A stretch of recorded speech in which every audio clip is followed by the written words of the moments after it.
আজকে সকালের জলখাবারে ম্যাগি খেতে ইচ্ছা করেছে, তাই শুরু করেছি ম্যাগি বানাতে। এখানে আলু পেঁয়াজ কেটে আর ম্যাগি ভিজিয়ে রেখেছি। দুটো ডিমকে একটু নুন দিয়ে এরকমভাবে ভুজিয়া বানিয়ে নিচ্ছি। ডিমটা তুলে রেখে কড়াতে আলুটা একটু আগে ভেজে নেব, নইলে আলু সেদ্ধ হবে না। অল্প একটু আলুটা ভাজা করে তার উপরে পেঁয়াজটা দেব।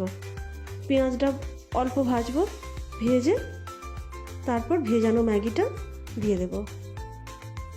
ম্যাগিটা 8 থেকে 10 মিনিট ভেজালেই হয়ে যায়, বেশি ভিজলে আবার নরম হয়ে যাবে। ম্যাগিটা সব কিছুর সঙ্গে একটু ভাজা ভাজা করে ম্যাগির মশলাটা দিয়ে দেব। মশলাটা ভালো করে মিশিয়ে নিয়ে ভাজা ডিমটা ওর মধ্যে দিয়ে আরও একটু ভালো করে ভেজে নেব।